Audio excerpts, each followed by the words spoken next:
everyone, it's Maki here. Are you enjoying the movie Gundam Seed Freedom?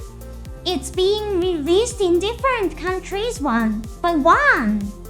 The excitement continues in Japan as well. Today, I'm going to discuss content that contains spoilers from the movie. If you'd prefer to watch the movie without any prior information, I recommend that you watch this program after watching the movie. A collection of background material focusing on the characters has been released. I've quickly acquired it and am analyzing its contents. I plan to produce a program that combines this information with the content of the movie. For now, I'll share some information with you. In addition, following the box office success of the movie, a stage greeting was held with director Mitsuo Fukuda and the cast. I plan to collect and analyze the information revealed during the stage greeting and discuss it in future episodes.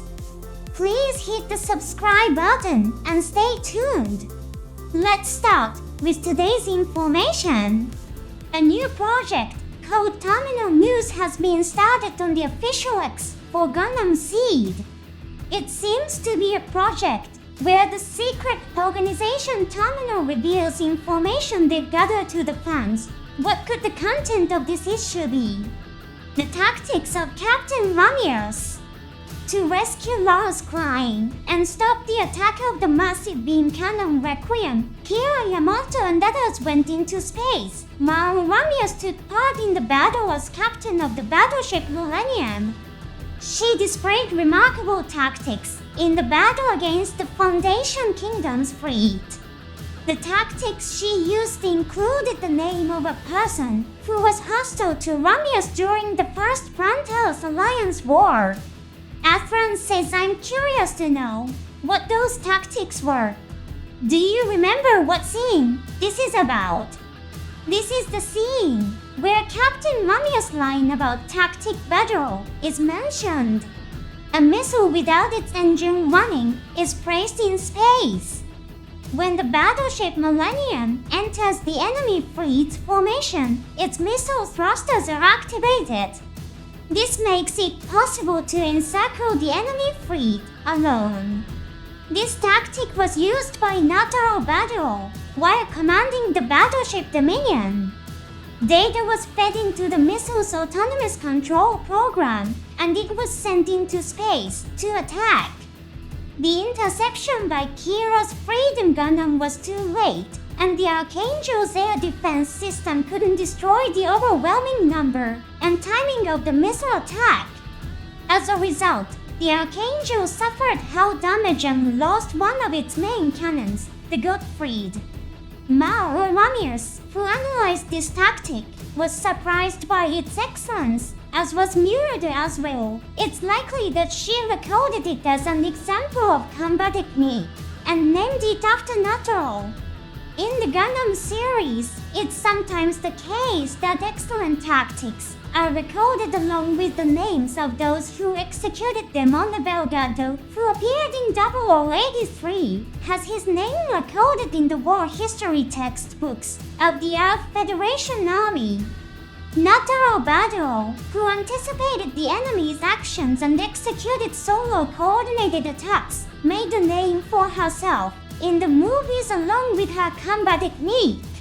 Director Mitsuo Fukuda has shared some new information about the Mighty Strike Freedom Gundam. It's important to note that this information is only one of the director's interpretations at this time. After discussions with the staff in charge of the mobile suit settings, a different setting may be revealed later. I would like the Sword of Mighty Strike Freedom Futsunomi Tama to be made with black as the primary color. I envision it as a deep black sword that does not reflect light. It's meant to be a temporary loan of equipment made by Orb for the Akatsuki. This is just my personal opinion, but the material of the black sword is a rare metal that cannot be mass-produced. It's believed to be something that can only be extracted from the seabed near Orb. It was secretly developed as a weapon exclusively for Akatsuki. I would be happy to see such an attitude adopted. Some might be reminded of the Astray series. There is a medal that plays an important role in the story called Princess of the Sky. Its name is Rare Metal Omega. However, Rare Metal Omega is a metal extracted from a meteorite that came from outer space. It's very intriguing to see which setting will be officially adopted. When painting Futsunomi Tama, let's challenge ourselves to use a deep black color that doesn't reflect light. I will also talk a bit about the content revealed in the characterization materials. I plan to analyze the content and provide more detailed explanations. First, let's talk about Andrew Waldfeld and his aide, the Coaster. They have rejoined the Zaft forces. They supported the moderate chairman of the Supreme Council and suppressed the coup forces. It appears that Waldfeld and his companions, who fought alongside Lars Klein, did not join the campus. They remain within the Zaft forces, fighting for peace in a separate location from Lars and the others. And it was ISAC Joe who saved the chairman of the High Council from the coup. Perhaps Waldfeld and his team are now positioned under ISAC. During Seed, ISAC had a disrespectful attitude toward Waldfeld. However, after much experience, Waldfeld may see ISAC as a reliable commander who has matured. Information about the crew of the campus warship has also been released. This time we'll focus on the female crew members. Himeko Yuri was aboard the Archangel. When she appeared in the promotional video, she already had fans in Japan.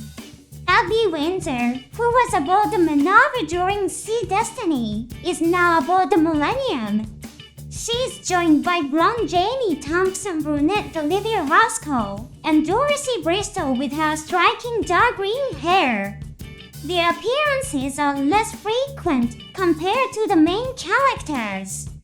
However, let's pay attention to the scene white after Muloflave gets Akatsuki shows off her skills. There's a scene where a woman's line and cheers of Kano, wonderful, can be heard loudly. It seems that Mu is a very popular figure within the campus. I wonder what Mao Ramias felt when she heard her voice. A hint can be found in the closing shots. Muloflave returns to the Millennium Command Center. Jamie and Olivia wave their hands vigorously and greet Mu with shouts. You cannot hear their voices at this point because the theme song is playing.